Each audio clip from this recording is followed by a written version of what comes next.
खुदा यीशु मसीह में आप सबकी सलामती चाहती हूँ। मैं हूँ आपकी होस्ट नौशीन साबिर अदनान। आप देख रहे हैं प्रोग्राम अक्स। एक बार फिर से आपकी खिदमत में हाजिर हूँ और मैं खुदाम की शुक्रगुजारी करती हूँ खुदावन के उन अजीम खुदाम के लिए, लोगों के लिए, अंबिया के लिए जो आज भी हमारे लिए बशर राह हैं।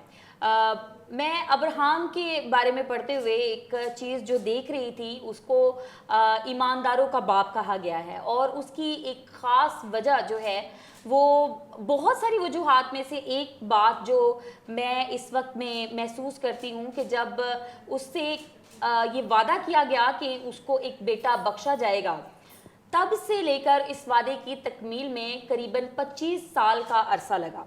और इस सारे वक्त में मैं सोचती हूँ कि एक आम इंसान होते हुए हम सब इस बात से वाकिफ़ हैं कि एक इंसान जो है वो बारहा अपना हौसला हार जाता है और बारहा वो अपनी हिम्मत, अपनी उम्मीद खो बैठता है। बारहा इस वक्त में जब ये 25 साल का अरसा गुजरा तो नशेबो फराज में कई बार अब्राहम पर भी ये वक्त लाजमन आया होगा जब वो ये सोचता होगा कि कहीं खुदा मुझसे वादा करके भूल तो नहीं गया, या क्या वाकई में खुदा के पास जो है वो मेरे लिए इस वादे की तकमील मौजूद है, या कहीं मैं ज़रूरत से ज़्यादा तो अपने आप में ये महसूस तो नहीं कर रहा कि मैं बहुत ज़्यादा लंबे अरसे तक वेट नहीं कर सकता। लेकिन तो भी वो इस बात पर साबित कदम रहा कि आसमानी बाप के पास उसके लिए एक वादा किया हुआ बेटा मौजूद है और वो अपने इस ईमान पर खड़ा रहा। 25 साल का ये अरसा गुजरा और खुदावंद आसमानी बाप ने अपने वादे की तकमील की।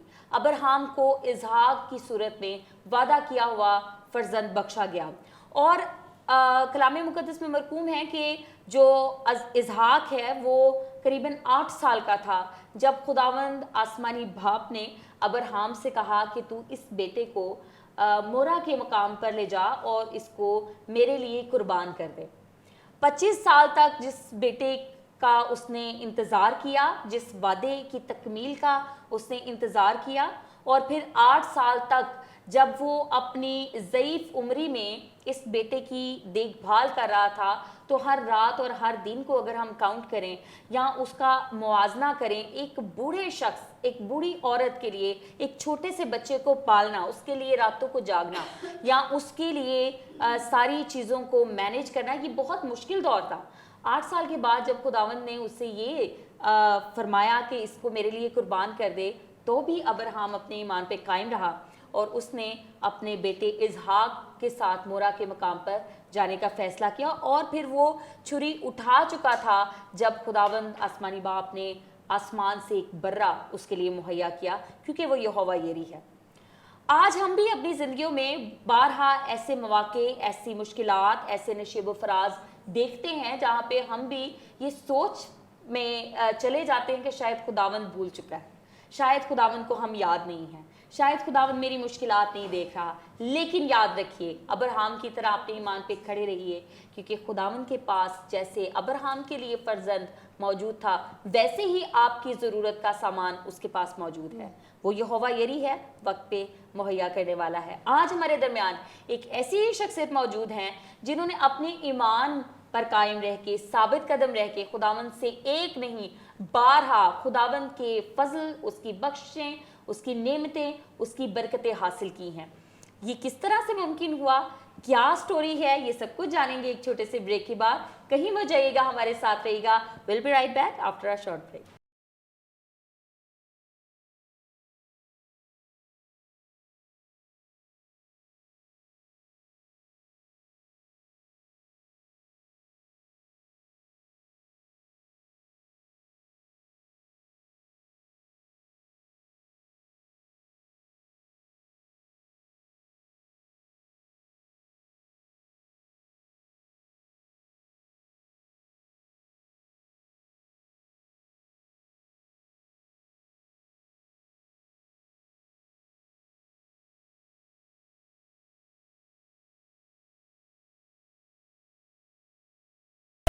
वेलकम बैक नाजरीन। और जैसा कि मैंने ब्रेक पे जाने से पहले आपकी गोशगुजार किया, आज हमारे दरमियान एक सिस्टर मौजूद हैं जिन्हें खुदावंद ने अपने ईमान पर कायम रहना सिखाया, मुख्तलिफ तजुर्बात के ज़रिए खुदावन ने अपने बड़े अजायब उनकी ज़िंदगी में ज़ाहिर किए, जिसकी बिना पे उन्होंने खुदावन के और ज़्यादा करीब जाना, खुदावन की कुर्बत को हासिल करना, खुदावन के अजायब को देखना जारी रखा। वक्त को ज़ाया किए बगैर आपकी मुलाकात करवाया जा रही हूँ सिस्टर फरियाल आशिर से। सबसे पहले ma'am, thank you so very much, आपने अपना कीमती वक्त हमारे प्रोग्राम को दिया।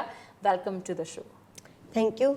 और मैं आपकी बहुत ज़्यादा शुक्रगुज़ार हूँ। इसके बाद मैं जैसे टीवी की नहायत शुक्रगुज़ार हूँ कि वो हम जैसे खुदाम को मौका देते हैं कि हम आएँ और आकर अपनी पर्सनल टेस्टिमनीज़ को आपके साथ शेयर करें। सो thank you so much. Praise the Lord.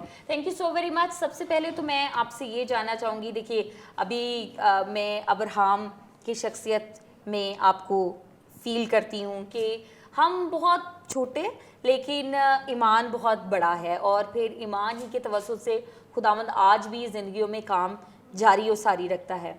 तो सबसे पहले तो मैं ये जानना चाहूँगी सिस्टर फरियाल, अगर आप हमारे गोश गुजार करें कि यीशु अल मसीह पर ईमान कब आप लाएं और फिर ये ईमान में खुदावंद के साथ चलने का सिलसिला जो है वो शुरू हुआ। अगर बात की जाए यीशु मसीह पर ईमान लाने के ताल्लुक से, तो मैंने 2010 में बपतिस्मा लिया और उस वक्त में मैंने यीशु मसीह को अपनी ज़िंदगी में हकीकी निजात दहिंदा के तौर पर कबूल किया। लेकिन अगर मैं बात करूं अपनी बुलाहट की, तो मेरे वालिदैन बताते हैं कि 1993 में जब मेरा जन्म हुआ, तब उन्होंने जब मुझे अपने हाथों में लिया और घर लेकर आए, तो वो बताते हैं कि आसमान से एक आवाज़ आई और एक आवाज़ के साथ एक रोशनी भी थी, और उन्होंने ये बाकायदा तौर पे मेरे वालिद साहब ने सुना कि ये मेरी बेटी है और इसने मेरा काम करना है। लेकिन जूं जूं वक्त गुजरता गया और दरमियान में बहुत से सर्कमस्टेंसेस आते गए और बहुत ज़्यादा हालात डिस्टर्ब थे, जिसकी वजह से मैं अप्स एंड डाउन का बहुत ज़्यादा शिकार रही।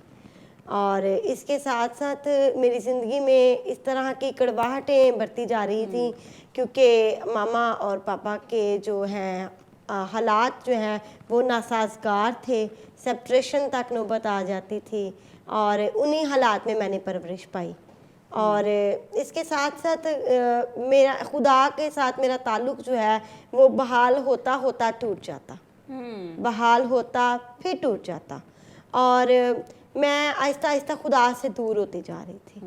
ईमान में मजबूती आना दूर थी, क्योंकि जो ही मैं ईमान की सीढ़ी चढ़ती तो अबलीस कोई ऐसे हालात मेरे लिए पैदा कर देता था कि मैं उस सीढ़ी से वापस नीचे गिर जाती।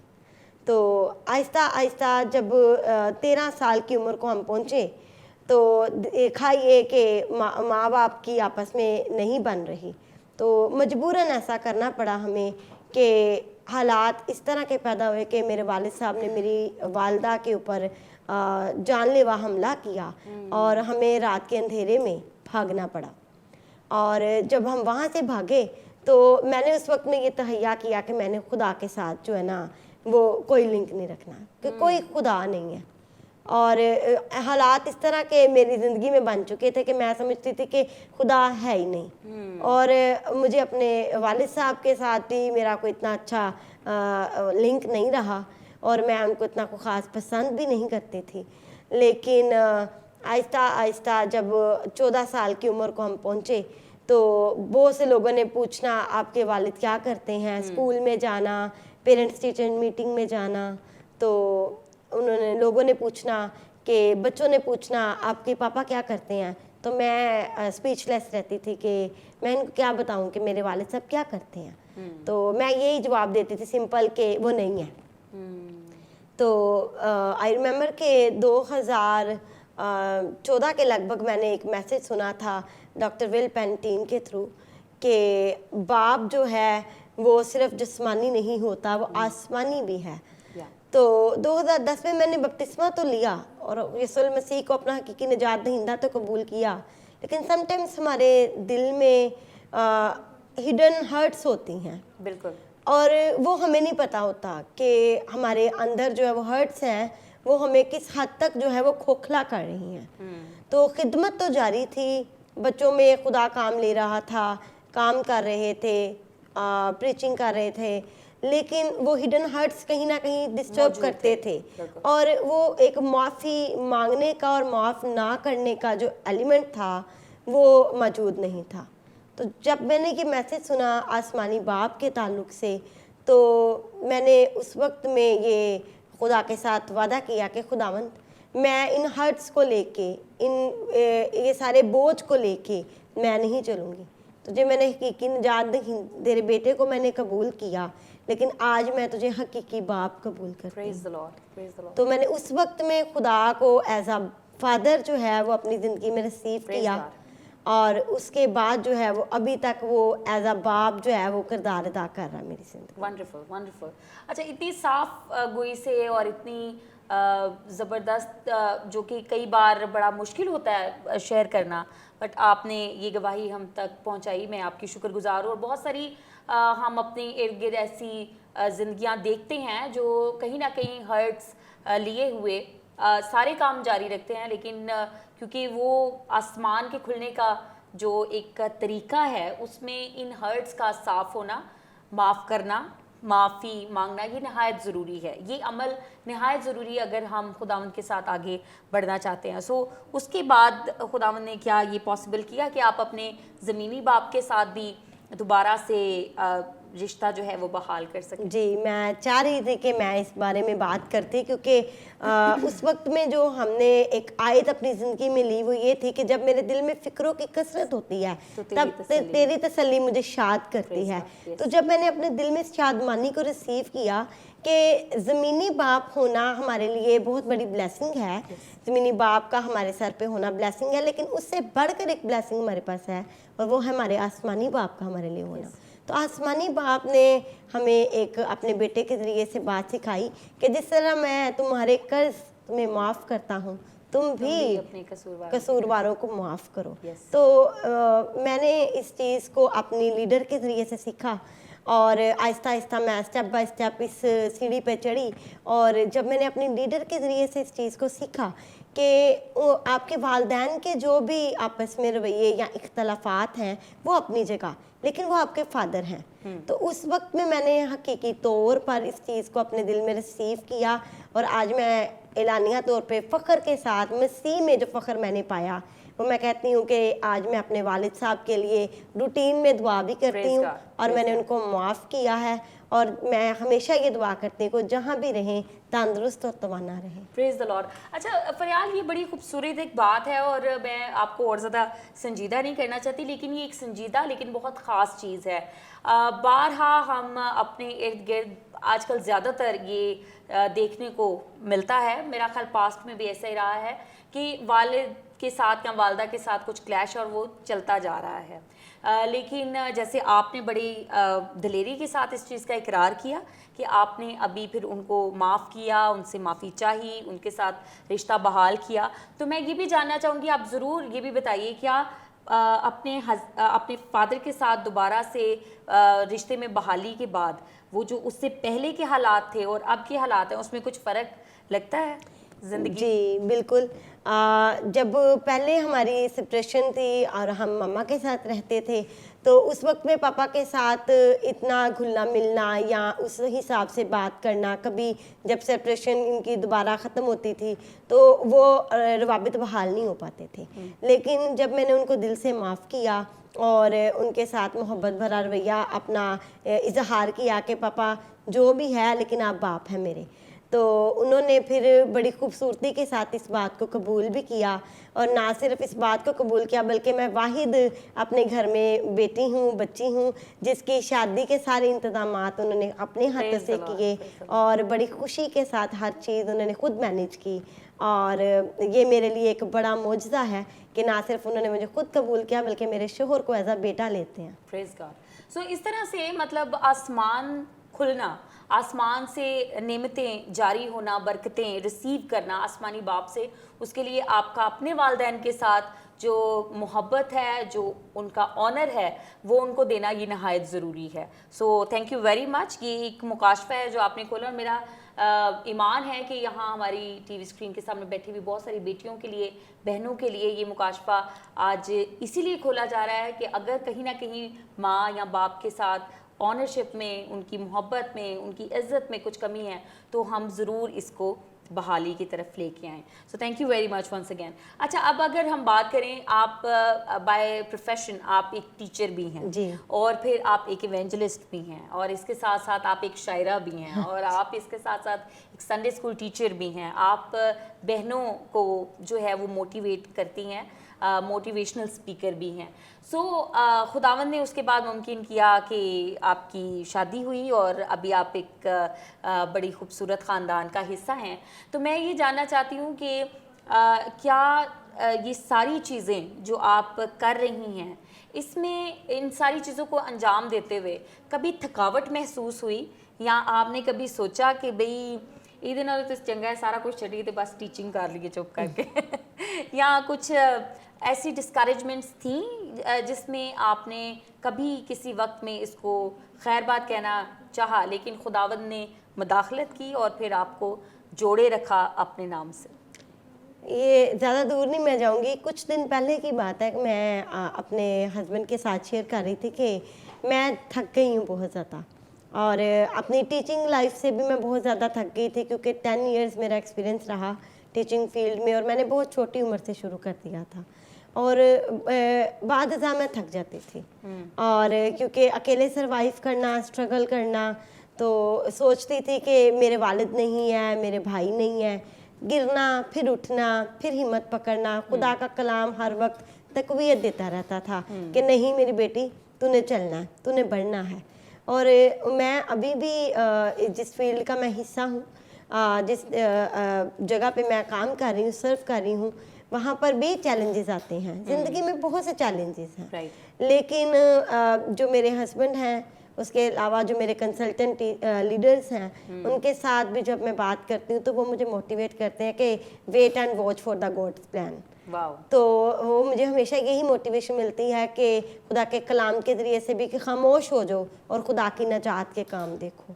तो कभी कभी आज सुबह में भी हमने ये सीखा कि कभी कभी जब हम काम नहीं कर रहे होते तो वो हमारे सबत का वक्त होता है, वो हमारे जश्न का वक्त होता है और वो हमारे रेस्ट का टाइम होता है और खुदा उसमें हमें रीस्टोर कर रहा होता है, वो हमें रिफिल कर रहा होता है ताकि हम मज़ीद फ्रेश हों और जब दोबारा खड़े हों तो हम ऐसे दौड़ें कि जीतें।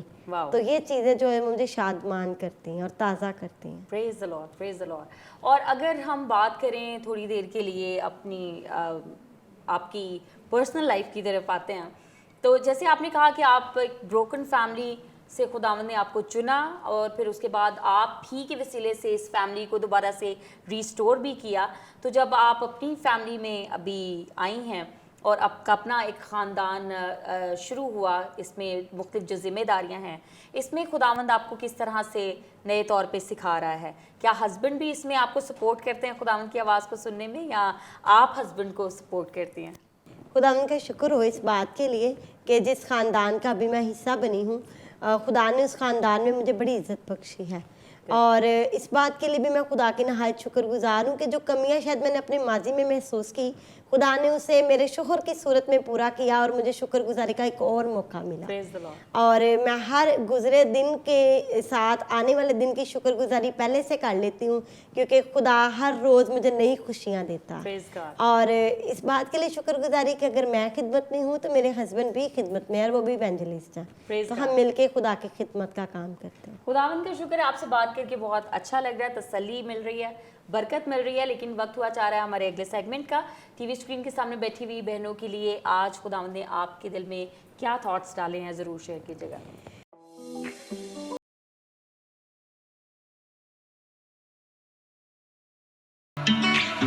मेरे दिल में दो चैलेंजेस हैं आपके साथ शेयर करने के लिए। फर्स्ट ऑफ ऑल के हम कहते ज़रूर हैं कि हम अपने कसूरवारों को माफ़ करेंगे लेकिन वो हिडन हर्ट्स जो हम लेके बैठे रहते हैं उससे हमारी ग्रोथ जो है ना वो रुक जाती है।